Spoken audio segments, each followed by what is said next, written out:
Ce qui permet au mal de progresser, c'est généralement qu'il y a toujours une limite qu'à un moment donné, on ne voit pas. Il transgresse un tout petit peu la limite, et cette légère transgression nous fait basculer dans un tout autre monde. J'invite d'ailleurs croyants et non-croyants à aller redécouvrir au moins un évangile, lire les évangiles, non pas nécessairement en tant que croyant, mais comme un livre de sagesse. Parce que quand vous regardez, par exemple, la tentation du Christ au désert, vous avez exactement décrit le fonctionnement du mal à l'œuvre pour essayer de tenter l'être humain. C'est de la culture générale, finalement. C'est de la culture générale.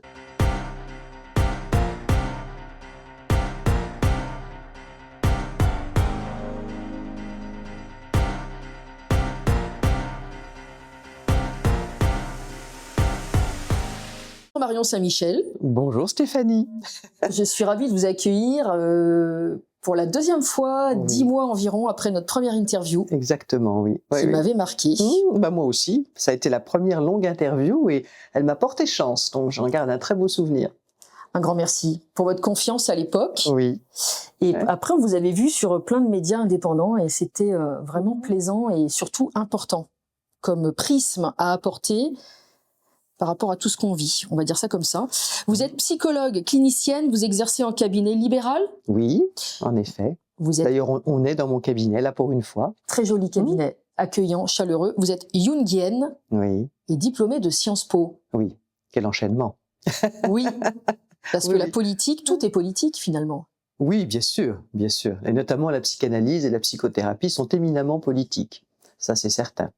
On y reviendra peut-être. Exactement. C'est pour ça que pendant la crise dite sanitaire, vous vous disiez, pourvu que mes collègues s'expriment en masse. Et oui, j'ai cru que plein de psys allaient s'exprimer en masse, parce que il y a encore une vingtaine d'années, on avait énormément de prises de position dès qu'on avait des choses très logiques, d'ailleurs pour un psy, des questions éthiques, des questions de principe. Les psys s'exprimaient et disaient effectivement... Donner un point de vue au moins. Et là, on a eu un silence lourd, extrêmement lourd. Même s'il y a de notables exceptions que je note toujours, bien sûr, notamment Marie-Estelle Dupont, Ariane Bilran, bien sûr. Bon, on a eu quelques exceptions notables et aussi des psys qui ne se sont pas nécessairement fait connaître très bruyamment, mais qui ont agi sur le terrain. Donc, je ne veux surtout rien généraliser. Mais bon, moi, je trouve qu'on aurait aimé en entendre un peu plus, il me semble. Oui, d'autant plus que vous avez une légitimité à vous exprimer sur quelque chose qui est éminemment une guerre psychologique. Ce qui était une guerre psychologique, évidemment. Ouais. Alors, en parlant de guerre psychologique, on a encore subi une violence récemment, c'est-à-dire que les dossiers Epstein ont commencé à envahir les réseaux sociaux, pour le meilleur et pour le pire. Le meilleur, c'est peut-être un éveil supplémentaire de la population. Oui. Même si je pense que ça ne sera pas nécessairement aussi direct que ça, il faudra certainement beaucoup de temps. Mais c'est quand même une sorte de révélation, possiblement. Vous savez que le mot apocalypse dans la Bible veut dire révélation, et là, à l'évidence, quelque chose nous est révélé. Après, dans toutes les apocalypses, dans toutes les révélations, il y a ceux qui sont prêts à entendre et ceux qui ne sont pas encore prêts à entendre. Et ce sont des choses qu'on ne peut pas forcer. Un peu comme ce qu'on a vécu pour le Covid d'ailleurs. On ne peut pas forcer les gens qui se sont retrouvés dans une sorte de défense et de déni par rapport à ce que nous avons vécu. On ne peut pas les contraindre à voir ou à comprendre certaines choses. Ça n'est pas possible de forcer. Donc il va nous falloir, à nous autres un peu éveillés, disons, encore beaucoup de patience. Et pas seulement de la patience, mais ça je pense qu'on va y venir dans notre entretien. Il va nous falloir aussi nous lever d'une certaine manière et parler, voilà, dire le vrai. Je parlais du meilleur, parlons du pire. Ma première question, c'est ces dossiers Epstein qui ont été répandus même dans la presse subventionnée finalement, à l'envi, servent-ils aussi à briser psychologiquement les populations ? On peut tout à fait le craindre. Je pense que une des choses difficiles qu'on vit en ce moment, c'est d'essayer de voir qu'un peu comme dans le yin et le yang, il n'y a pas le bien d'un côté, le mal de l'autre. Il n'y a pas des gens qui nous révèlent favorablement, positivement les choses que nous devons savoir, et ceux qui au contraire essaient de nous faire du mal avec. Tout est un peu imbriqué. On le voit dans plein de domaines, on le voit aussi en relations internationales, à travers la guerre qui vient de se déclarer en Iran. Le bien et le mal sont totalement mêlés et confondus. Et c'est le cas pour bien sûr, ces révélations Epstein. Les médias mainstream en ont parlé, mais ils ne parlent que d'une toute petite partie de l'affaire. Et bien sûr, ils en parlent de manière relativement orientée, avec une grande part de déni et une grande part de diversion. C'est Idriss Aberkan d'ailleurs qui parle des 3D, hein, déni, diversion, et je ne sais plus quel est son troisième d'ailleurs, mais c'est tout à fait ça. Donc il y a l'utilisation qu'on va en faire, il y a la réalité de ce qui nous est livré. Déjà dans cette réalité de ce qui nous est livré, on sait qu'il y a eu des choix. Hein, bien sûr, il n'y a qu'une petite partie qui sort. Pourquoi sort-elle maintenant? Beaucoup de choses sortent sur l'Europe, ce que l'on peut comprendre, parce qu'il est très probable qu'aux États-Unis, ils cherchent à embarrasser le pouvoir européen qui est en pleine déliquescence quand même. Donc ça, faut-il s'en plaindre d'ailleurs? C'est vrai qu'il parle beaucoup des Européens. Et la partie la plus terrible, au bout du compte, n'est pas évoquée, puisque la partie la plus terrible, c'est la traite des enfants, et ce sont les rituels visiblement satanistes qui ont lieu avec les petits, avec les nourrissons et les enfants. Ça, c'est une abomination dont ne parlent évidemment pas du tout les mainstream.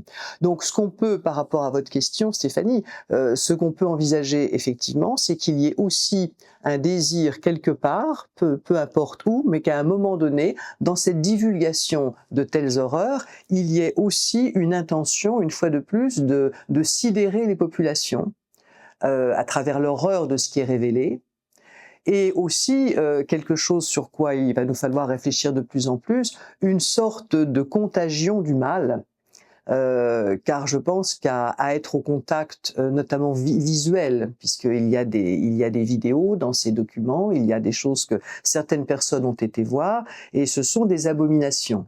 Et quand vous regardez quelque chose d'abominable de la sorte, il y a plusieurs façons d'y réagir, mais il y a malheureusement la possibilité d'en être soi-même traumatisé. C'est une forme d'effraction psychique également.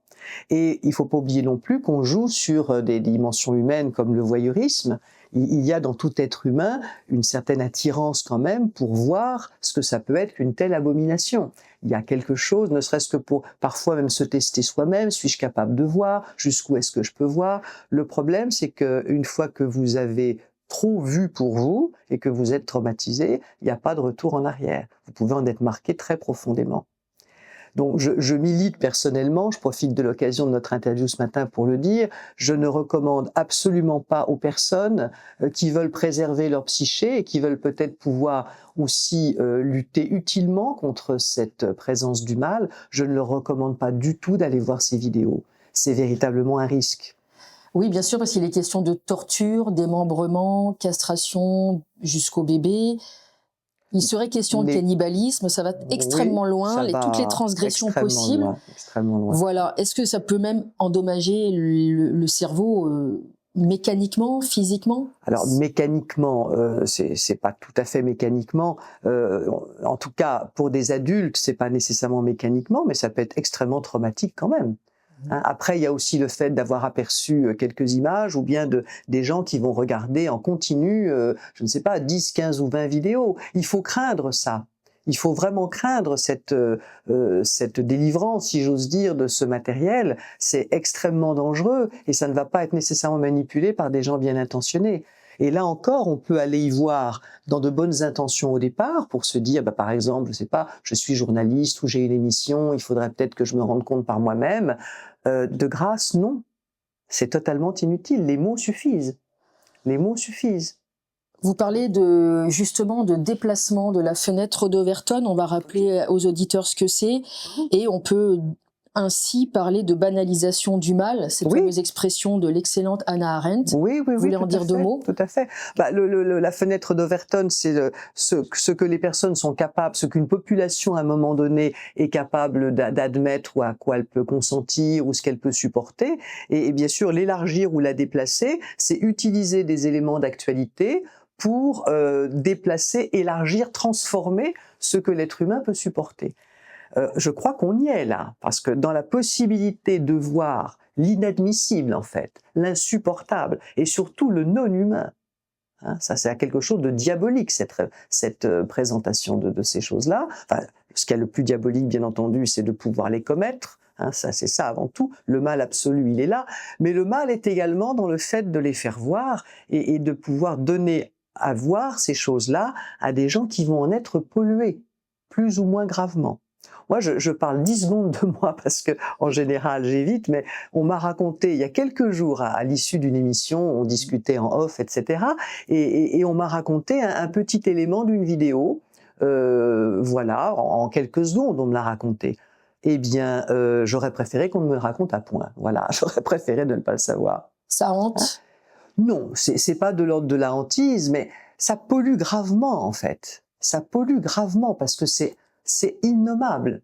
Et on va sans doute en parler un petit peu, mais le principe même du mal et de l'incarnation du mal qui est représenté dans dans nos archétypes et dans notre représentation symbolique en Occident par le diable, hein, le grand diviseur. Mais il faut pas oublier que le but du grand diviseur, c'est de déshumaniser tout ce qu'il touche. Hein, on l'a déjà, et j'en ai parlé dans mon livre, dans tout ce qu'on a vécu depuis 5 ou 6 ans, on a déjà cette déshumanisation qui d'ailleurs est venue progressivement bien avant les années Covid. Je parle souvent, et j'en parle dans le bouquin, par exemple des séries que nous avons dans lesquelles les corps sont maltraités, les êtres humains sont présentés de manière qui n'a plus rien d'humain. Donc on est en train de transformer l'être humain en une sorte d'objet dont on pourrait faire absolument tout. Et c'est quelque chose de l'ordre bien sûr, de la transgression. Hein, la transgression est la plus innommable. Et c'est aussi de l'ordre du traumatisme. Là où le diable est futé, c'est qu'il le fait graduellement. Oui. Oui. Et parfois pour de fausses bonnes raisons. Effectivement. Au nom du bien. Au nom du bien, bon bah ça existe, il faut que on va avoir le discours disant, après tout, puisque ça existe, il faut que l'on sache, il faut regarder l'horreur en face pour pouvoir lutter contre. Sauf que, cette horreur-là, à mon avis, en dehors du côté voyeuriste, hein, sur lequel j'insiste, non, il ne faut pas la voir. Il faut être capable, en fait, de se mettre une limite. Une autre caractéristique du mal et du diable qu'il incarne, je pense qu'on va en parler pas mal aujourd'hui, c'est l'absence totale de limites. C'est d'abord son refus à lui-même de se donner des limites. Et bien sûr, c'est l'incitation à l'homme de lui dire « tu n'as pas de limites, fais comme tu veux, tu es Dieu en fait ». Là, on a totalement ça avec le transhumanisme actuellement, avec le discours transhumaniste, hein, qui nous dit vous pouvez vous fonder de vous-même, comme si l'homme pouvait se fonder de lui-même, indépendamment des lois naturelles, qui sont aussi les lois divines, bien sûr, puisqu'il n'y a pas d'écart entre les deux. L'idée est de tuer Dieu. Alors, l'idée du diable est de tuer Dieu, bien sûr, hein, et il y a plusieurs choses, je pense. Bon, je suis pas une spécialiste, mais en ce moment, je me penche beaucoup dessus parce que je crois qu'on est vraiment là-dedans. Il y a effectivement tuer Dieu aux yeux des hommes, en tout cas. Ça, ils l'ont déjà largement fait. Le mal a disparu progressivement, et particulièrement sa représentation sous forme de diable ou de Satan, dans notre culture depuis pratiquement 2 siècles, de plus en plus. Alors ça a été les attaques importantes sur la chrétienté, bien sûr, sur le christianisme aussi. Ça a été même, disons-le clairement, l'infiltration même de l'institution Église, et qui a porté tellement de gens à se séparer du message du Christ, hein, à cause de l'Église. Je fais d'ailleurs partie de ces gens-là. Moi, je suis née totalement et spontanément croyante. J'ai quitté la foi et je suis devenue fortement athée pendant quelques années à cause de quelque chose que j'ai vécu avec l'Église. Et puis je suis retournée, grâce à Dieu, et j'ai envie de dire, il est revenu me chercher à l'occasion d'une difficulté dans ma vie, comme c'est souvent le cas. Mais je comprends très bien aujourd'hui ce que l'on a fait. On a rendu aussi le message du Christ et son institution, l'Église, absolument inaudible pour un grand nombre de gens, parce que maltraitant et parce que déformé. Hein, que ce soit la notion du péché, par exemple, dont on a fait une culpabilité, alors que le péché, ça n'est pas normalement une culpabilité, c'est pour protéger l'homme. C'est pour protéger l'homme d'actions qui peuvent être nuisibles pour lui. Et on en a fait au contraire un acte qui méritait culpabilité, punition, etc. Donc heureusement, il y a des gens depuis qui ont travaillé là-dessus et qui ont nettoyé beaucoup ces interprétations fausses du message christique. Je pense à Annick de Souzenel, bien sûr, je pense aussi à Simone Paco, avec son excellent bouquin « L'évangélisation des profondeurs », Jean-Yves Leloup, enfin beaucoup de personnes récemment, depuis une 50aine d'années peut-être, ont travaillé pour restaurer, on pourrait dire, la puissance du message du Christ, indépendamment de tous ses travers. Mais vous voyez, l'institution elle-même a été atteinte d'une façon générale par cet accès de diabolisation, de division. Avant d'en revenir à la chrétienté et au catéchisme, vous dites que le mal n'est pas exactement décrit ou perçu de la même façon chez Platon, Saint-Augustin, oui, Kant, Albert Camus et la Bible. Est-ce qu'on Oui. peut dire quelques mots de chacun, selon son prisme? Ça fait un grand tour d'horizon, mais oui, c'est intéressant de revenir un peu à ce que certains ont dit du mal, parce que la question du bien et du mal, elle hante bien sûr anthropologiquement toute l'histoire humaine, et on en a parlé très tôt. Et c'est intéressant d'en reparler aujourd'hui, parce que moi je trouve, il me semble, et je note qu'on n'en parle presque plus du mal. Hein, aussi à cause d'ailleurs, je fais une parenthèse, mais je vais revenir à votre question, on en parle peu aussi à cause du relativisme que l'on installe depuis au moins 60 ans dans notre pays en tout cas, relativisme qui est un petit rejet, si j'ose dire, du matérialisme, et qui fait que finalement le mal, le bien, c'est pas très important, ce sont deux moments d'une même réalité, et les limites dont je parlais à l'instant sont de plus en plus floues. On en parle beaucoup moins. Il est intéressant effectivement d'aller voir les philosophes, d'aller voir aussi la tradition chrétienne, puisque bien sûr elle en a énormément parlé, et pour cause, et de voir un peu ce qu'il en était. Alors, ce qu'on retrouve pratiquement toujours, c'est la division. Hein. Le diable, ça veut dire diabolos, divisé, et dès Platon nous dit déjà effectivement le mal, c'est la division intérieure. Hein. C'est pas à l'extérieur que ça se pose. Le but du mal, c'est de nous diviser intérieurement. Hein, ça, c'est une chose extrêmement importante. Après, on a bien sûr les grands penseurs chrétiens, et c'est aussi très précieux de les relire. Si vous allez voir du côté de Saint-Augustin, c'est effectivement extrêmement précieux aussi, puisque le mal est présenté plutôt comme une perversion de la liberté de l'homme. Saint-Augustin dit des choses absolument magnifiques sur la liberté, mais qu'il inscrit bien sûr ce qu'on appelle la liberté des enfants de Dieu, c'est-à-dire que l'homme est totalement libre dans son lien avec le divin. C'est d'ailleurs l'origine du péché originel aussi. Pourquoi il y a péché originel? Parce qu'il y a juste désir déjà de l'homme de se séparer de Dieu et de devenir sa propre source, de se fonder de lui-même et de la connaissance qu'il va pouvoir acquérir. Donc déjà, on était à partie. Et Saint-Augustin travaille beaucoup sur cette idée que, au bout du compte, le mal, c'est juste parce que l'homme utilise sa liberté de mauvaise manière. Et quand utilise-t-il sa liberté de mauvaise manière? Eh bien, quand il se coupe totalement de ses racines divines.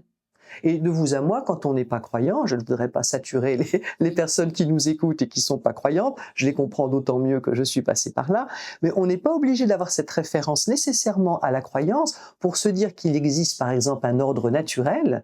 Hein, moi j'avais un maître spirituel dans ma jeunesse qui nous disait si vous voulez planter un poireau par la tige au lieu de le planter par le bulbe, c'est votre liberté. Mais le poireau ne poussera pas. C'est exactement ça. Si le poireau ne pousse pas, c'est pas parce qu'on a un Dieu méchant qui s'interpose en disant « tu n'as pas respecté ma volonté, donc j'empêcherai ton poireau de pousser ». C'est simplement parce qu'il existe un ordre naturel. La nature est d'une complexité absolument merveilleuse et elle a tout prévu. Et si on veut absolument s'opposer à elle, eh bien on se retrouve dans le meilleur des cas avec des choses qui ne poussent pas et dans le pire des cas avec des choses qui nous blessent. Et ça, nous en avons énormément d'exemples récemment, avec le wokisme, avec les lois qu'on essaie de nous faire en ce moment sur la soi-disant aide à mourir, c'est-à-dire un ensemble de choses que moi je considère vraiment comme diaboliques, au sens où elles ont pour objectif de diviser l'homme intérieurement, et j'en dirai un mot peut-être après, et de diviser aussi, de séparer l'homme de la nature, de séparer l'homme de ce qu'il est bon et juste de faire dans l'ordre naturel des choses. Et ça, c'est pas un Dieu vengeur qui exige de nous, par exemple, de mourir paisiblement, en tout cas de mourir naturellement, et non pas avec une injection qui sera imposée par un autre être humain. Et vous noterez que dans ces lois qu'on nous prépare actuellement, je fais plein de parenthèses, hein, souvent je pense comme ça un peu en escalier, vous me recadrez si c'est à me recentrer. Non, c'est intéressant. Mais dans cette parenthèse que je fais là, souvent dans ce qui nous est proposé actuellement, il y a à la fois une division avec l'ordre naturel et il y a aussi la création d'une division intérieure, c'est-à-dire une compromission de l'âme humaine. Si nous allons vers ce qui nous est proposé dans ces lois, nous nous blessons nous-mêmes intérieurement. Si je suis amené à faire un geste létal vis-à-vis d'un autre être humain, je m'abîme.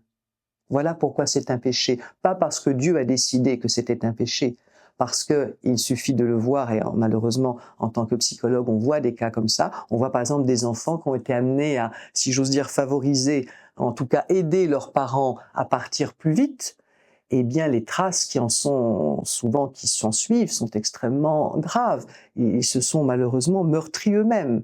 Donc vous voyez que cette division dont parle Platon déjà, dont parle bien sûr Saint-Augustin, cette division-là, elle est à la fois avec l'ordre naturel des choses, qui est un ordre divin quand on croit en Dieu, mais qui est surtout l'ordre de la nature, qu'on y croit ou qu'on n'y croit pas, et c'est aussi une division de l'homme, c'est-à-dire que cela vise à détruire en nous ce qu'il y a de plus fort, de plus humain, de plus vertical.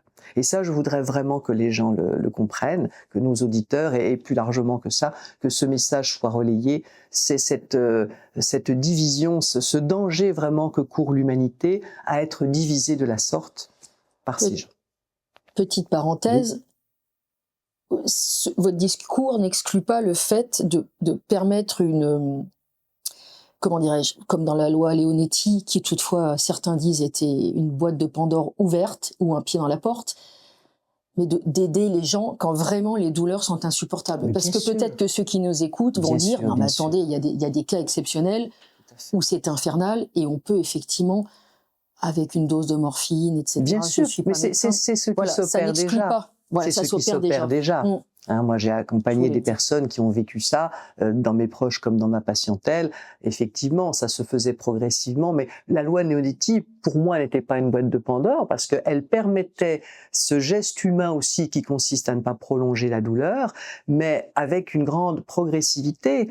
Notamment par la sédation profonde. Ça n'est pas un geste létal. Enfin, c'est accompagné, n'est pas poussé. Enfin, à un moment donné, vous voyez, c'est très important qu'on dise des choses comme ça parce que ce qui permet au mal de progresser, c'est généralement qu'il y a toujours une limite qu'à un moment donné on ne voit pas. Il transgresse un tout petit peu la limite et cette légère transgression nous fait basculer dans un tout autre monde. Et c'est ça le mal, et c'est ça qu'il faut repérer. C'est ça que nous avons dans ces lois actuellement. Ça a l'air de pas être une énorme différence, mais en fait c'est fondamental. Accompagner jusqu'à ce que le corps lui-même lâche et faire un geste létal en plus. Vous savez, le problème de cette loi, c'est que avec des personnes qui sont pas nécessairement en fin de vie du tout, donc là, on est clairement devant, le mot doit être prononcé, une euthanasie économique, comme le disait Marie de Henzel, citant, je crois, le sénateur Caillavet dans une émission récente, le sénateur Caillavet qui disait ça il y a 20 ans, qu'on irait vers une euthanasie économique. Nous y sommes. Et nous sommes là-dedans, dans le contexte dans lequel nous sommes en général, dans plein d'autres domaines. Il y a cette loi, mais vous savez qu'il y a aussi tous ces médicaments qui font du mal aux gens. Il y a aujourd'hui des personnes qui déclarent que pour que le monde, que la Terre soit sauvée, il faut qu'il y ait moins d'hommes sur cette Terre, et que ce serait peut-être une bonne idée de ne pas maintenir les personnes âgées trop longuement en vie. Enfin, toutes ces abominations-là, qui nous sont toujours présentées comme un bien, par exemple comme une liberté supplémentaire pour l'être humain. Avoir le droit de demander sa mort serait une liberté supplémentaire pour l'être humain. Quelle liberté? La liberté d'être éventuellement poussé par sa propre famille qui un jour dira effectivement le grand-père ou la grand-mère, il est quand même encombrant, on n'a pas les moyens de le mettre en EHPAD puisque ça coûte une fortune, le système de soins est de plus en plus diminué. Et les personnes elles-mêmes, les personnes âgées, vont dire je ne vais quand même pas peser comme ça sur la société et sur ma descendance autant que je parte. C'est ça la liberté? Cette euthanasie de masse, comme diraient Éric Mercier et Valérie Ferrier, c'est très intéressant. Ça permet de réaliser d'énormes économies, d'énormes économies, accessoirement. Comme par hasard. Comme par hasard. Et c'est également un eugénisme. Oui, alors oui, d'une certaine manière. Il y a beaucoup d'ambiguïté dans ce terme. Moi, je parle plutôt de démocide, c'est-à-dire qu'il s'agit de diminuer la population. Je ne veux pas parler de dépopulation parce que c'est encore un euphémisme, pour le coup, abominable, puisqu'en général, quand vous regardez dans le dictionnaire, la dépopulation, c'est quelque chose qui se fait naturellement quand, par exemple, une région n'a plus de ressources ou que sa base économique ou industrielle n'est plus là, eh bien les gens vont chercher à vivre ailleurs et donc la région se dépeuple. Donc c'est un phénomène naturel avec des causes naturelles. Là, il ne s'agit pas d'un phénomène naturel. pousser les gens à avoir la possibilité de mourir quand ils ont juste une maladie chronique, ça n'est pas un phénomène naturel.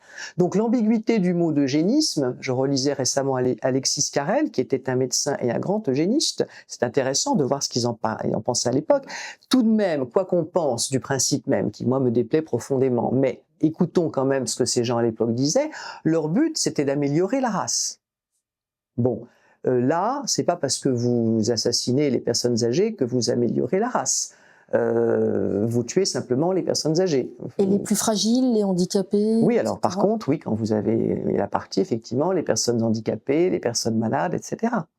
Mais ça n'améliore pas la race, ça tue ce qui est fragile. Oui. Améliorer la race, c'est avant que l'enfant naisse. Oui. Vous voyez, c'est toutes ces choses extrêmement subtiles. Vous voulez améliorer la race, peut-être vous vous arrangez pour que père et mère aient été particulièrement bien nourris, bien soignés. Vous pouvez améliorer la race comme ça, avec certainement des choses qu'on peut réfléchir sur le plan de la santé et aussi du contexte général de la société.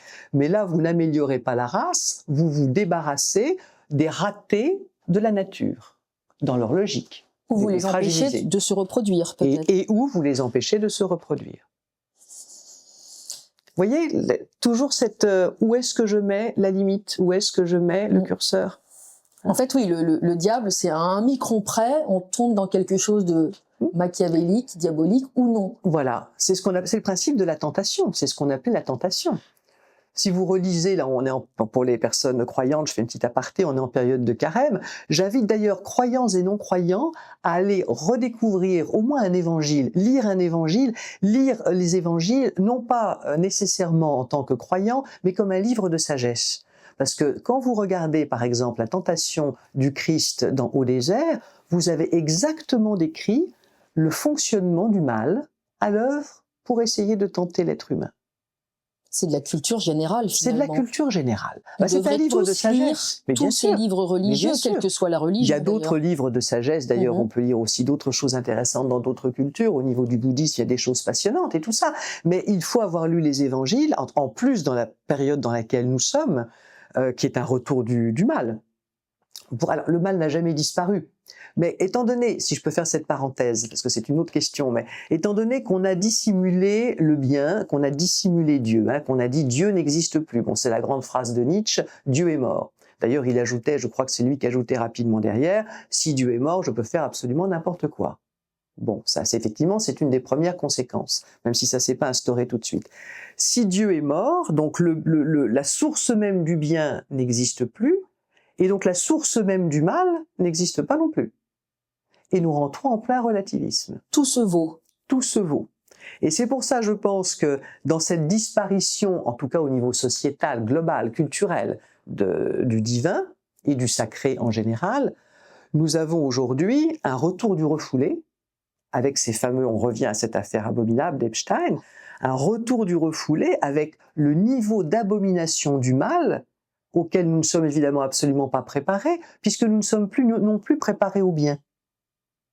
Donc, on a un retour du refoulé gigantesque, on apprend que l'abomination a lieu en parallèle de notre vie relativement honnête et tranquille, et on ne sait pas gérer. C'est pour ça que je dis, je ne pense pas que la population dans sa globalité va nécessairement réagir à ce qui se passe là, parce que pour réagir aujourd'hui, il faut avoir les codes. Il faut retrouver les codes du bien et du mal. Alors, à un certain niveau, je faisais une petite conférence il y a quelques jours et j'ai une personne qui m'a dit, donc je préfère anticiper sur cette question, mais le bien et le mal sont tous les deux nécessaires, le mal a besoin du bien pour être révélé, etc. L'ombre et la lumière. L'ombre et la lumière et tout ça. Moi qui suis jungienne, je suis totalement d'accord avec ça. L'ombre et la lumière sont deux choses extrêmement importantes. Mais il faut savoir à quel niveau on se place. C'est là que j'aime bien les bouddhistes qui disent, il y a des choses qui sont justes à un certain niveau et qui vont être fausses à un autre niveau. À un niveau spirituel, par exemple notre évolution intérieure en tant qu'être humain, c'est sûr que le bien et le mal sont tous deux nécessaires. Jung disait, pour devenir un être humain individué, à peu près unifié, il faut intégrer en nous nos zones d'ombre, nos parts d'ombre. Donc c'est vrai, à un niveau spirituel, c'est vrai aussi pour une société. Mais intégrer sa part d'ombre, ça n'est pas renoncer au bien. C'est au contraire.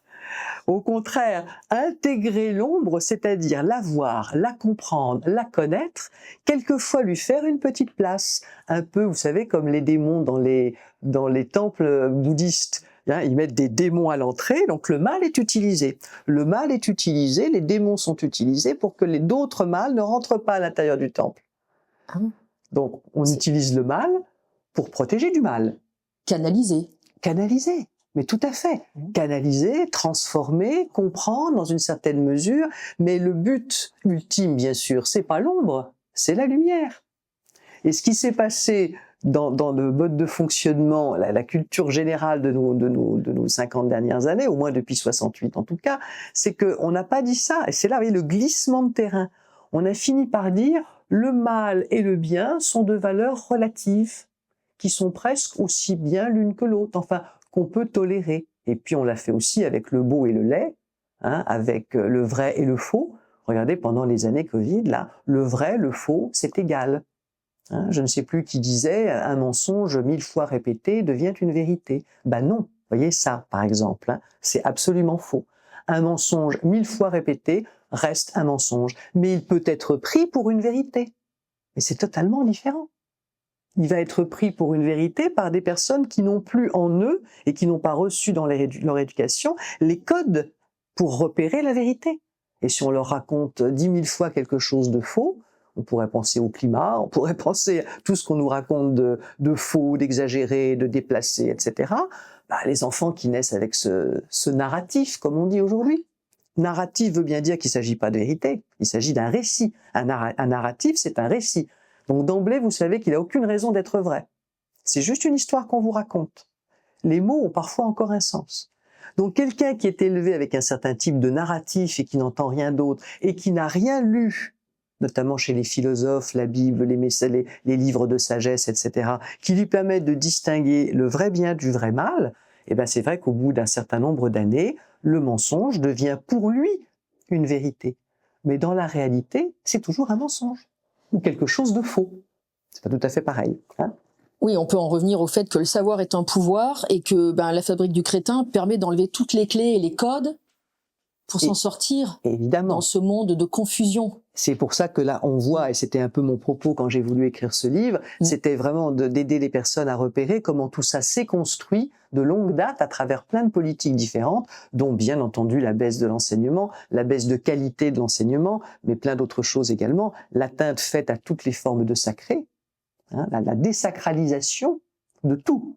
Et maintenant, on en est à la désacralisation de la vie, du vivant, hein, à travers bien sûr une loi comme celle qui va probablement nous être imposée, j'espère que non d'ailleurs, de tout cœur, mais bon, celle qu'on essaie de nous imposer, c'est vrai aussi à travers l'abattage des troupeaux. Hein, c'est de pouvoir tuer des animaux qui sont sains, qui sont encore en santé à cause d'une maladie dont on sait très bien, un peu comme le Covid, qu'elle n'a pas du tout la gravité qu'on veut lui prêter. On est encore dans la désacralisation de la vie, du vivant. Et là, on a un vrai combat à mener pour remettre ce sacré au cœur de chacun. Tout comme symboliquement, il est très fort de mettre l'IVG, de l'inscrire dans la Constitution, alors que beaucoup de femmes disent, je crois que c'est vrai, que la loi Veil suffisait amplement pour gérer cette chose de manière acceptable. Bien sûr. Alors le principe de ça, et ça va avec le sacré, c'est le principe du sacrilège.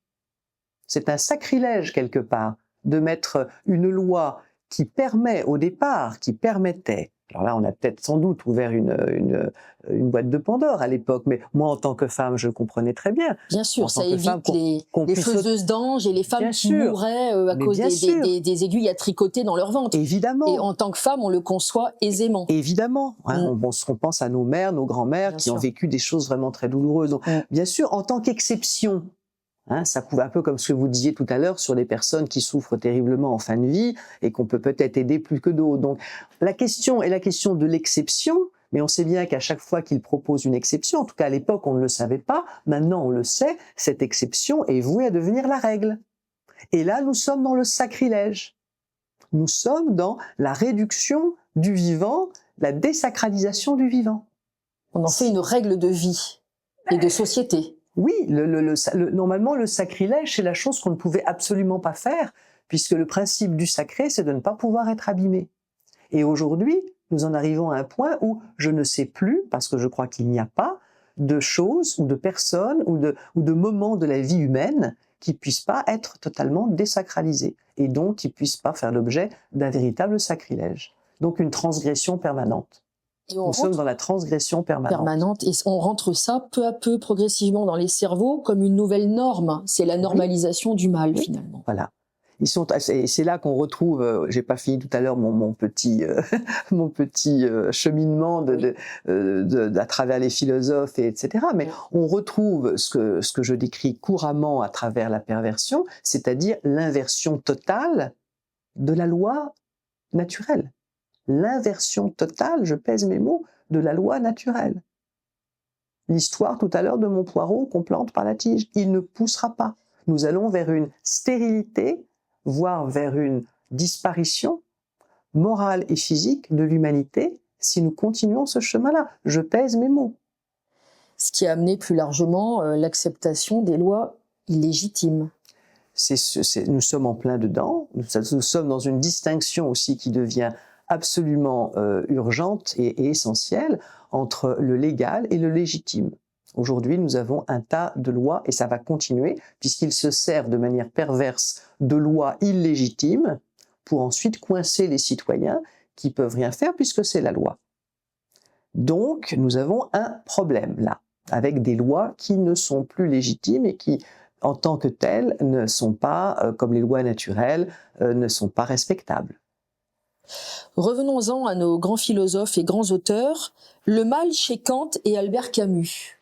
Alors chez Kant, c'est la version radicale dont je parlais à l'instant. En fait, on retrouve, c'est extraordinaire, on parle toujours de la même chose. Alors Camus, c'est un petit peu plus raffiné, parce que Camus, il a parlé de Lucifer. Alors Lucifer, il faut en dire un mot, parce que c'est vraiment très intéressant.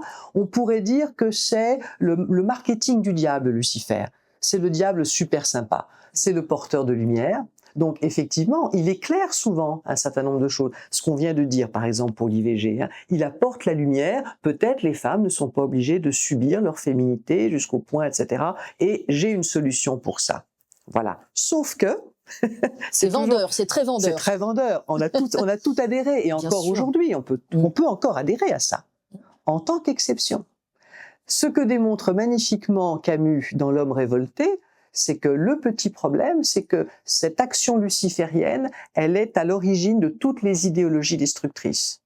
Et de mon point de vue, du totalitarisme, qui est quand même, d'une certaine manière, l'idéologie la plus destructrice, que ce soit communisme, nazisme, au sens où il y a plus la moindre respiration et il y a plus d'ordre naturel. Il y a un ordre inventé par une doxa, par une bureaucratie ou par peu importe, une croyance quelconque, et un ordre se plaque, un ordre artificiel, qui dit artificiel dit mort, pulsion de mort, un ordre artificiel va se plaquer sur l'ordre naturel.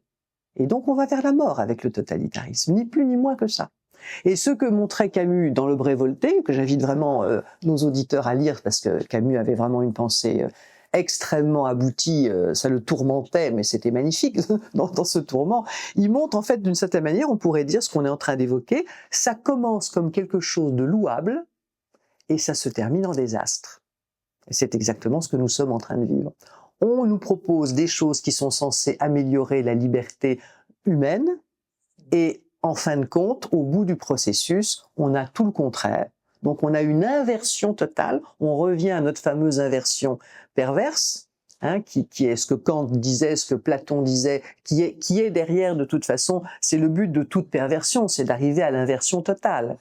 C'est ça commence par être perverti, mais à force de tourner sur le côté, ça arrive à son contraire. Et quand on est dans l'inversion totale de notre fonctionnement humain et de l'ordre naturel des choses, eh bien c'est la mort au bout. Il faut quand même se rendre compte de ça. Dans le monde matérialisme, ça donne la publicité mensongère. Ça donne tout, oui, bien sûr, la publicité mensongère. Le matérialisme qui n'est pas le respect de la matérialité ou le respect de la dimension matérielle de la vie, le matérialisme comme dogme placé au-dessus de la nécessaire spiritualité de l'être humain, eh bien c'est la mort. Parce que là encore, on a inversé les priorités. C'est Steiner, je crois, qui disait que l'être humain est un être spirituel qui vient faire une expérience matérielle. C'est extrêmement important. Et quelque part, la physique quantique, quand on entend Guillemot aujourd'hui nous dire que le cerveau ne produit pas la conscience, mais qu'il en est un relais, la conscience existe à l'extérieur de nous-mêmes, qu'est-ce que c'est la conscience ? Moi, j'interroge parce que je suis pas assez doué pour relayer les raisonnements de physiciens quantiques et autres, mais je sens intuitivement, et peut-être que je me trompe, mais un parallèle avec ce que nous sommes en train de dire. Si la conscience est à l'extérieur, c'est bien qu'il existe un monde subtil, ordonné, informatif et énergétique probablement, qui nous entoure et qui nous meut, et qui nous donne des informations, et qui nous permet de croître.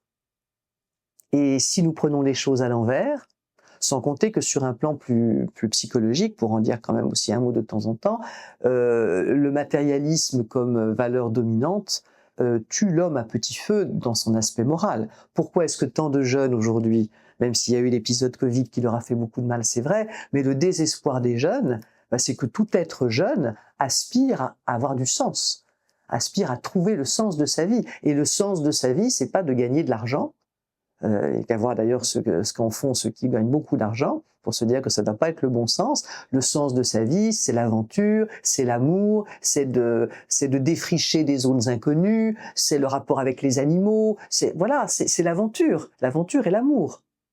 Et tout ce qu'on leur dit, c'est que le sens de leur vie, ça va être d'obéir, et éventuellement en compensation de ça, ils pourront peut-être avoir de l'argent. Pas tous, mais les plus doués d'entre eux. Comment voulez-vous qu'ils ne se dépriment pas ?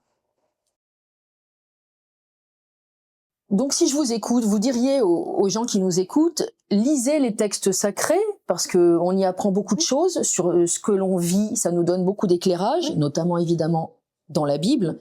Les évangiles surtout, parce que la Bible, sinon, c'est pas facile. Oui, pas facile d'accès. Mais par exemple, la Nouvelle Alliance. Dites... Pardon ? La Nouvelle Alliance, la deuxième alliance. Vous dites par exemple qu'il y a quelque chose, un symbole fort, quelque chose qui est très parlant. Vous dites que le catéchisme de l'Église catholique a remplacé cette phrase très célèbre, « Délivre-nous du malin par délivre-nous du mal ». Et ce n'est pas du tout anodin. Oui, alors je ne sais pas si c'est le catéchisme qui l'a remplacé. Ce que j'ai trouvé, et c'est plutôt une question que je pose parce que je n'ai pas pu fouiller ça très loin. Mais ce que j'ai découvert récemment, c'est qu'il existe encore des versions du Notre Père dans lesquelles on dit à la fin « Et délivre-nous du malin ». De même d'ailleurs que l'on dit « Pardonne-nous nos offenses, car nous pardonnons aussi. » Car nous pardonnons aussi à ceux qui nous ont offensés. Ça change tout aussi. C'est pas comme, c'est-à-dire c'est pas donnant.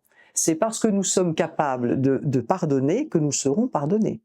Bon, enfin je suis pas non plus théologienne, donc je veux pas, mais j'essaie d'écouter ça, si vous voulez, en tant que psy et en tant que personne qui est quand même assez sensible au poids des mots, et j'étais très intéressée de voir qu'il existe aujourd'hui, j'ai écouté des chapelets là sur internet, avec des versions dans lesquelles on dit « et délivre-nous du malin ». Et ce que j'ai trouvé dans ma petite recherche, c'est que visiblement le mot grec qui est à l'origine de ça peut être traduit comme on le souhaite, soit par le mal, soit par le malin. Et je me suis juste dit que c'était pas du tout la même chose. Et que effectivement, quand on parle du mal, on parle d'une notion conceptuelle relativement abstraite. Quand on parle du malin, on parle du mal incarné.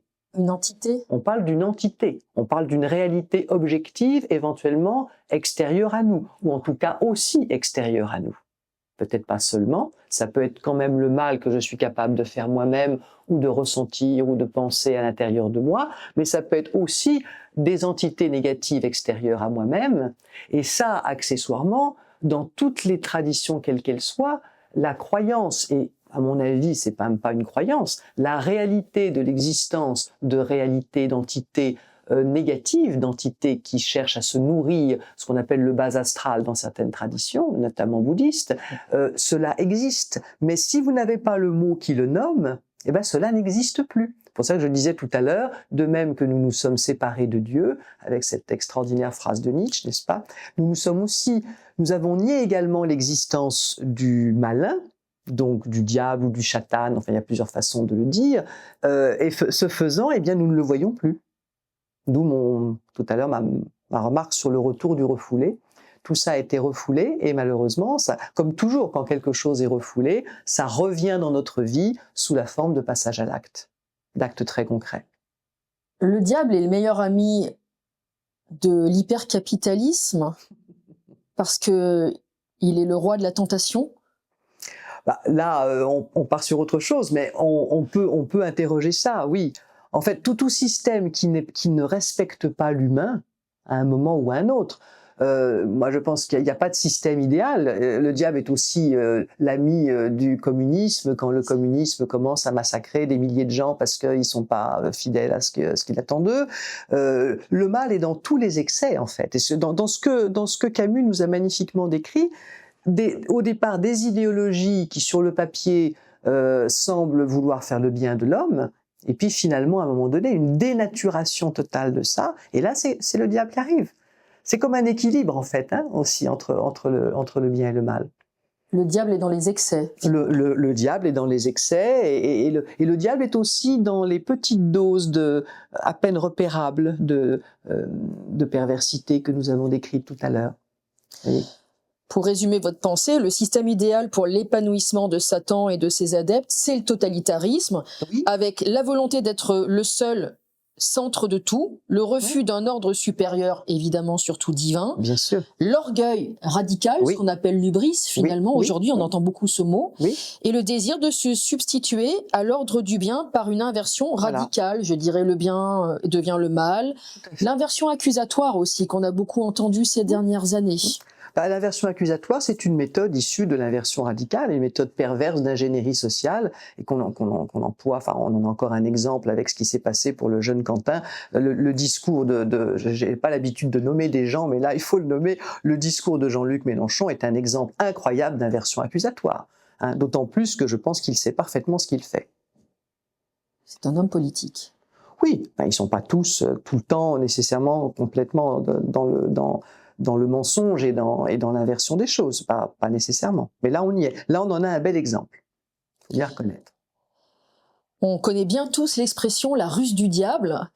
Donc, sa plus grande ruse, c'est de faire croire qu'il n'existe pas. Exact. Et il est le maître de la duperie. Nous sommes donc dans un monde de duperie et cela va croissant. Alors dans un monde, je ne sais pas, moi peut-être parce que j'ai besoin d'une petite fenêtre, non pas d'Overton mais de grand air. Je ne sais pas si c'est le monde, je ne suis pas sûr. Au bout du compte, quand on se promène dans le monde, ce que j'invite vraiment nos auditeurs à faire le plus possible, quand on s'occupe d'animaux, quand on va à la ferme, quand on va se promener dans la nature, la création, pour le dire sous un mode plus croyant, c'est vrai, ou la nature, pour en avoir une vision plus agnostique, mais le monde est merveilleux. Le monde est magnifique. La pollution que nous subissons actuellement, c'est la pollution de peu de gens. Ouais. Le seul problème, c'est que ce sont ceux, ça aussi c'est une caractéristique du diable, même s'il n'a pas beaucoup de pouvoir, il fait un barouf incroyable. Parce qu'il a des moyens matériels et ils ont des moyens matériels considérables, ils ont donc tous les moyens, à part nos modestes moyens à nous, hein, de médias alternatifs, ils possèdent effectivement tous les médias principaux pas du monde entier, mais en tout cas de l'Occident. L'Occident est particulièrement abîmé. D'ailleurs, je note quand même que des pays hors Occident, les États-Unis aussi nous alertent, mais eux, comme ils ont un pied dedans et un pied dehors, évidemment, les alertes qu'ils peuvent nous faire doivent nous laisser extrêmement prudents. Quand on voit ce qui se passe actuellement en Iran, on ne peut pas, là aussi, on ne peut pas penser qu'un chevalier blanc, si c'était le cas, et je ne pense pas que ce le soit, se comporte, aujourd'hui déclare une guerre. Je veux dire, ça suffit la guerre, on peut plus aujourd'hui, c'est pas possible. Hein, donc il faut accepter de voir ce que nous voyons. Hein, c'est important d'essayer de voir ce que nous voyons.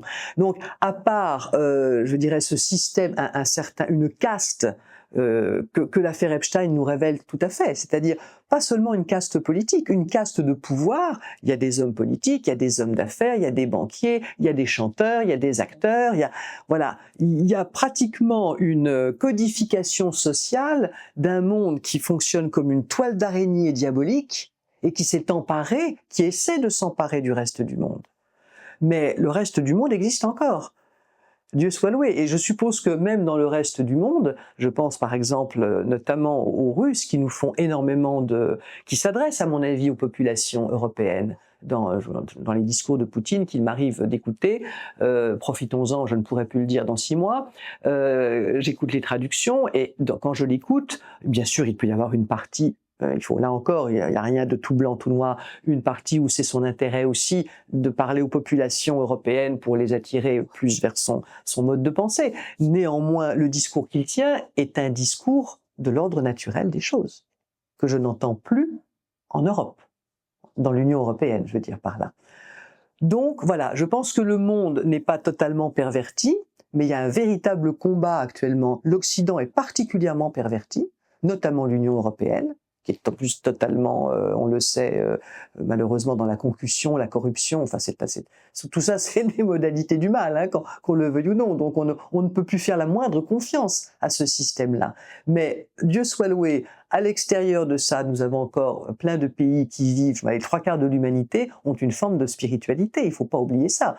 Quand je dis les 3/4, je dois être en dessous de la réalité. La plus grande partie de l'humanité a une forme de spiritualité, quelle qu'elle soit bouddhiste, hindouiste, animiste même. Ça veut dire que ces gens-là ont un respect d'une transcendance, que nous évoquions tout à l'heure, le respect d'une transcendance, et ils ont tous une limite. Ils savent qu'il y a une limite. C'est ça, avoir une spiritualité.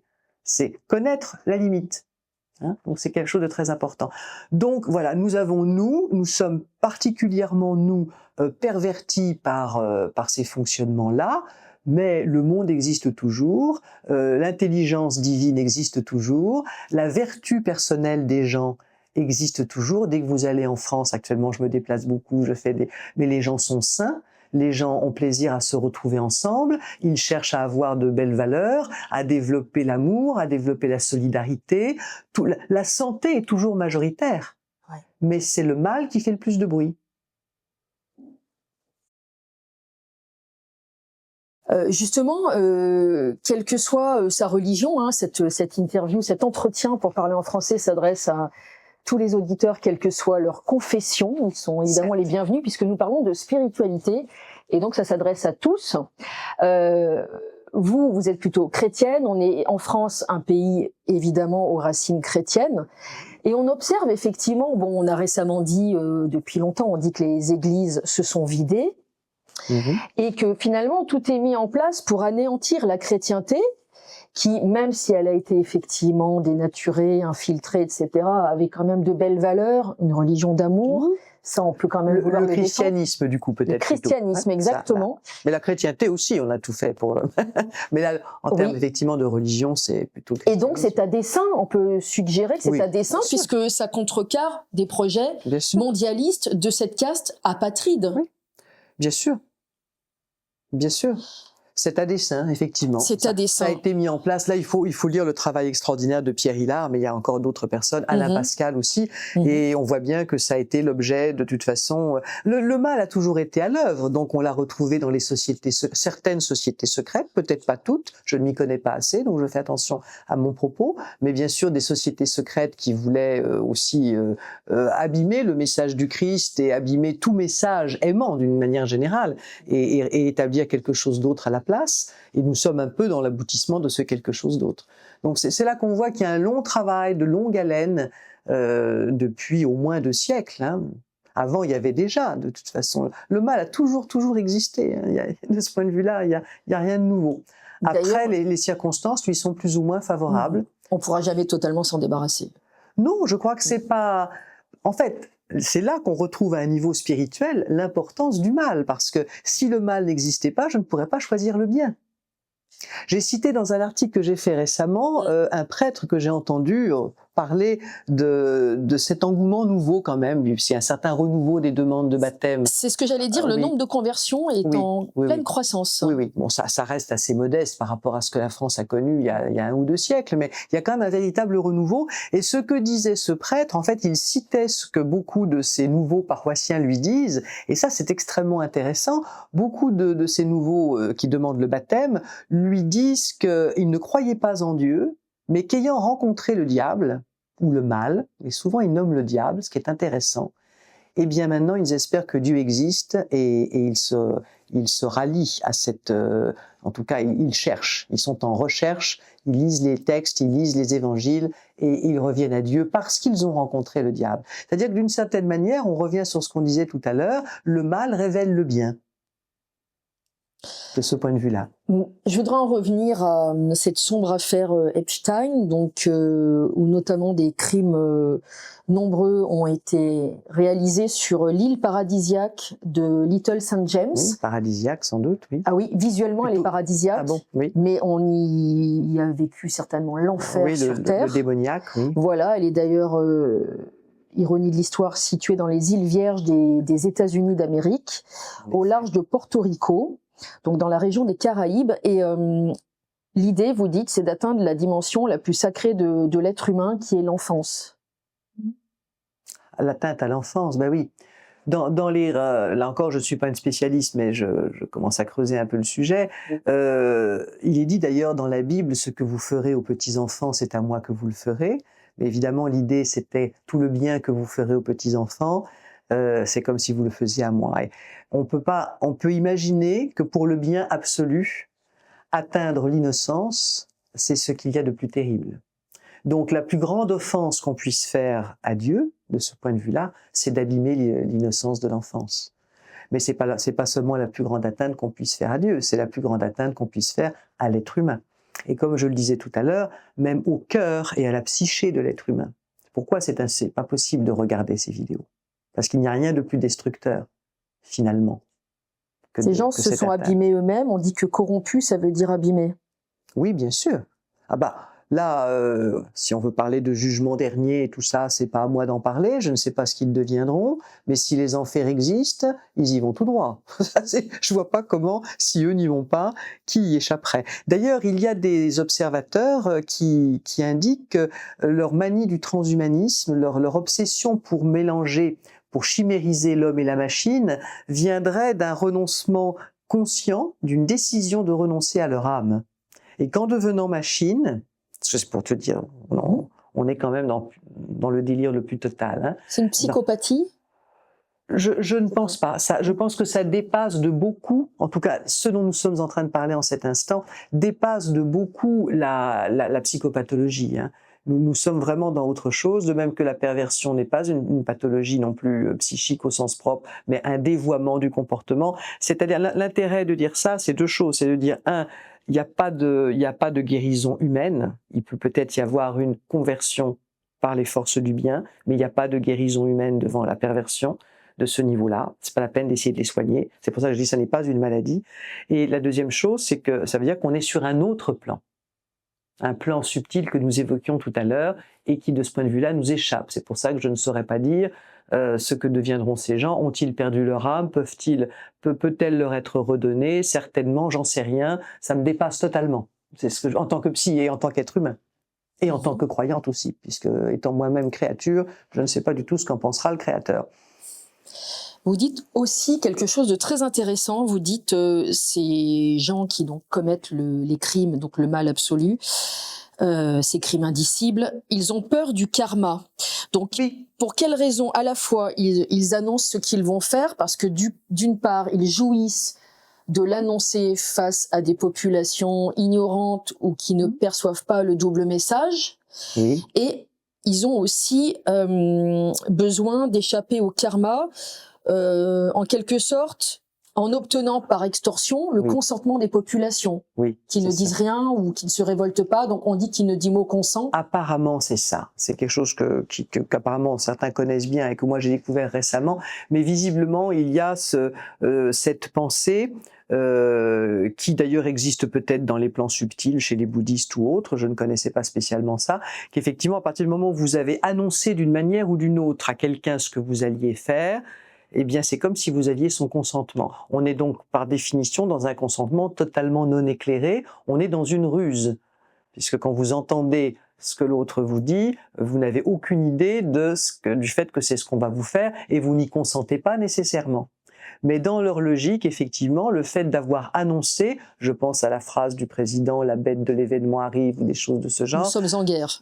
Alors nous sommes en guerre, c'est peut-être un peu concret là, peut-être. Mais c'était un double langage. Les gens ont pensé qu'il était en guerre contre un virus. Alors qu'il était en guerre contre sa population. Ça, c'est certain que c'était un double langage. Mais là, on est un peu encore sur autre chose. On est effectivement dans le fait que si vous aviez entendu quel sort on vous réserve, eh bien, que vous l'entendiez ou pas d'ailleurs, puisque beaucoup de gens sont dans le déni ou dans l'incapacité d'entendre ce qui est dit, hein. Il y a ça aussi. Mais ils seront quand même considérés comme consentants.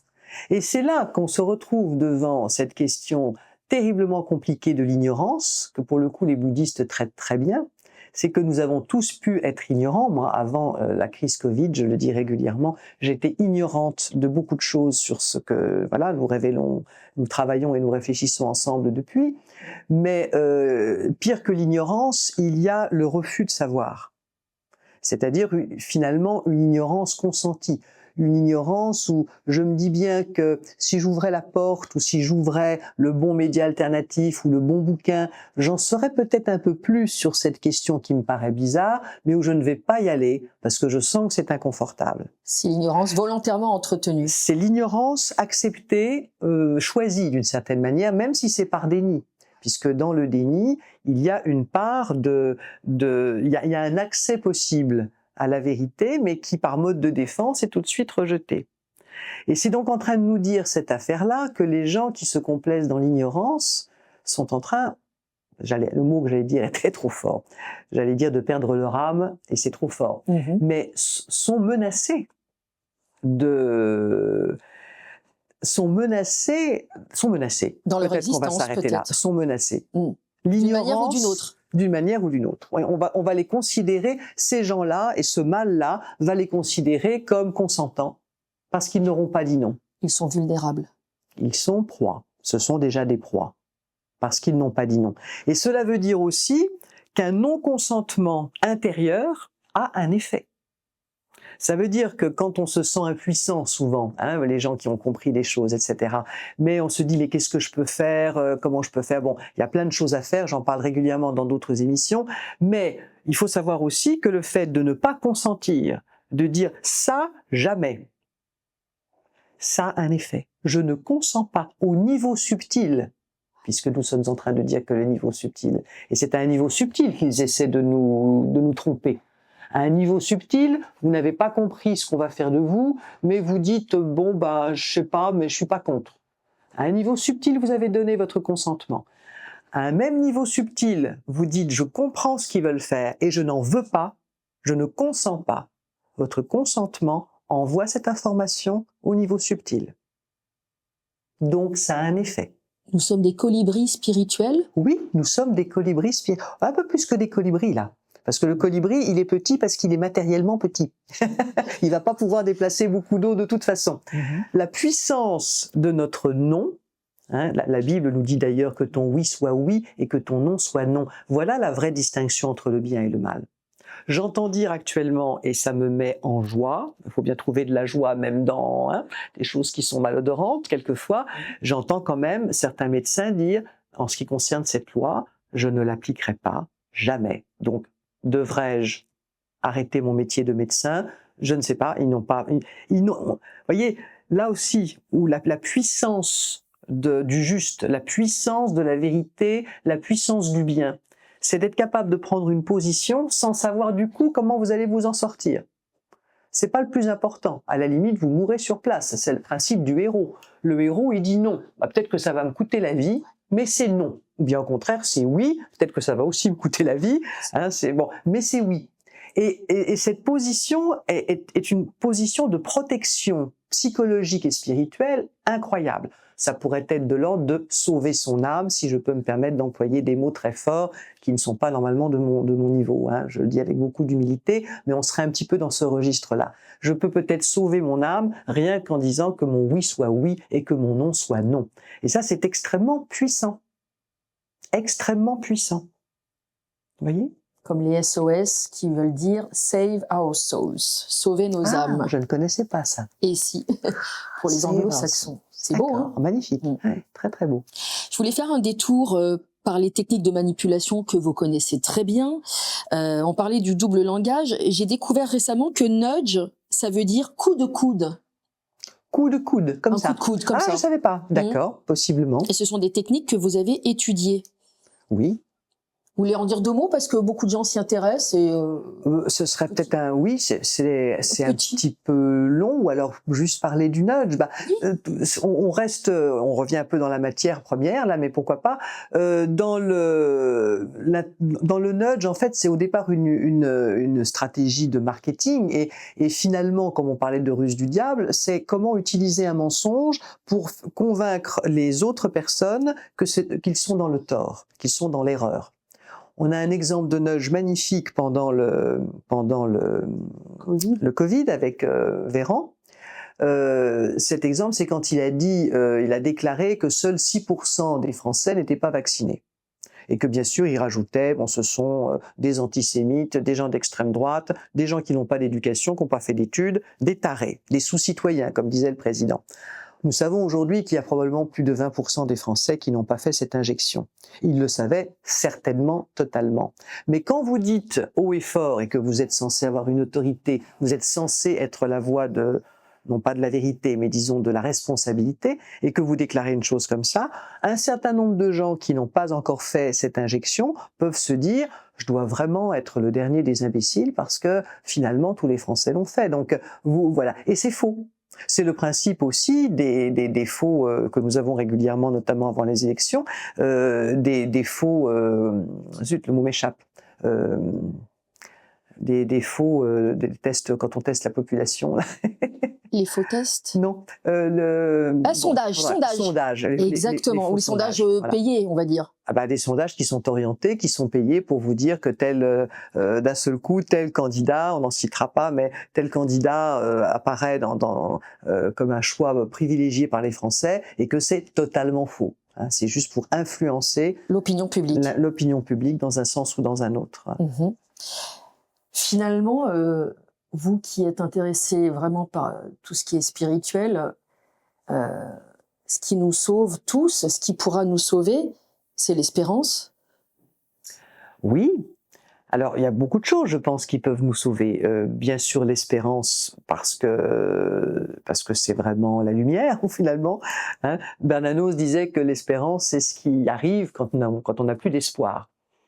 Donc effectivement, l'espérance est au-delà du raisonnable, au-delà de beaucoup de choses. Savoir que justement, cette intelligence de l'ordre divin des choses et de l'ordre naturel des choses dont nous parlions tout à l'heure, elle sera plus forte que le mal, que la lumière est toujours à un moment donné plus forte que l'ombre. Donc oui, l'espérance bien sûr. Après, il y a beaucoup d'autres choses. Moi, je pense que nous sommes appelés d'une certaine manière, et ça c'est vrai que nous soyons croyants ou pas, nous sommes appelés à une sorte de conversion du cœur. C'est-à-dire que si nous sommes vraiment dans notre cœur à un moment donné, qu'il s'agisse de la fin de vie, qu'il s'agisse des enfants, de ce qui est bon pour eux, on n'a pas parlé de l'EVAS, mais on en a parlé à d'autres occasions, ce qui nous entoure, est-ce que c'est humain, est-ce que c'est bon pour les autres, est-ce que c'est bon pour moi, est-ce que ça va dans le sens de la vie, encore une parole biblique importante, choisis la vie. Si nous sommes dans notre cœur, si nous nous installons dans cette dimension de nous-mêmes, eh bien, c'est une conversion du cœur, et ça, c'est un des moyens les plus puissants d'empêcher le mal de prendre le pouvoir, de devenir dominant. Pour terminer, je recommande vivement le livre que vous pouvez apercevoir derrière Marion Saint-Michel, qui s'appelle « Gouvernance perverse », dans lequel vous donnez beaucoup de clés pour comprendre ces gouvernants. Oui, j'ai essayé de reprendre d'une part les bases, ce que c'est vraiment que la perversion, et comment on peut la repérer dans les modalités de la gouvernance. J'ai repris les années Covid parce qu'il faut en garder une trace, et parce que ce sont toujours les mêmes techniques qui sont à l'œuvre. Alors je parle moins des techniques personnellement, notamment d'ingénierie sociale, j'en nomme quelques-unes, mais c'est moins ce qui m'intéresse, moi. Ce qui m'intéresse, c'est vraiment l'intention perverse. Après, il y a plein de modalités techniques qui sont utilisées. Mais ce qui est important que les gens repèrent, s'ils ont saisi l'intention, ils verront arriver même de nouvelles techniques. Donc, c'est peut-être le plus important. Et Pour puis, je parle devenir. bien sûr des politiques actuelles, de l'agriculture, puisqu'on savait déjà ce qui allait se passer. L'Union européenne qui a déjà prévu de supprimer pratiquement tout, l'agriculture indépendante, l'industrie européenne, tout ça est voué à la disparition. Donc, je parle aussi bien sûr des politiques et j'essaie d'aborder quelques-unes des solutions que nous pouvons mettre en œuvre, mais on en a parlé aujourd'hui de manière encore plus concrète que dans le livre, je pense. Oui, l'idée c'est de devenir clairvoyant, de donner les clés pour apprendre à décrypter, anticiper, lire ce qui se passe avec les nouveaux événements, un nouveau contexte, et toujours les mêmes mécanismes à l'œuvre. Voilà. Et aujourd'hui, j'irais presque un tout petit peu plus loin. Je pense qu'il s'agit simplement de retrouver en soi les clés du discernement, parce que nous les avons. Si nous sommes capables de retrouver tout ce qu'on a évoqué aujourd'hui en termes de côtoiement entre le bien, le mal, etc., si nous les retrouvons, parce qu'elles existent dans notre cœur en fait, elles nous sont redonnées par les livres de sagesse, mais elles ne nous sont que redonnées. Nous portons ça en nous. Cette connaissance, nous la portons en nous. Bien sûr, vous recommandez l'intuition, qui est une forme d'intelligence. Et oui, alors l'intuition, sur laquelle on ne doit pas tout baser, bien entendu, mais quelqu'un qui aurait travaillé sur soi suffisamment pour se connaître ses dérives possibles, ses émotions dominantes, etc., j'encourage très fortement l'intuition, parce que l'intuition, on pourrait presque dire que c'est la voix divine en nous. Voilà. Et pour finir, pervers, ça veut dire détourner de son but initial. Oui.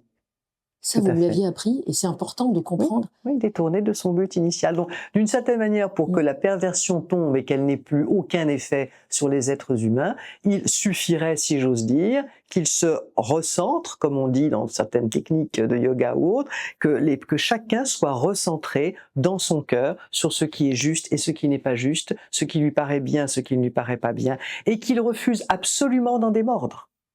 Absolument. Quand bien même ce serait au péril de sa vie, si on veut aller jusque-là, mais en tout cas qu'il sache absolument ce qui est vrai, ce qui n'est pas vrai, ce qui est juste, ce qui est faux, ce qui est bien, ce qui est mal. Un grand merci à vous, Marion Saint-Michel. Merci Stéphanie.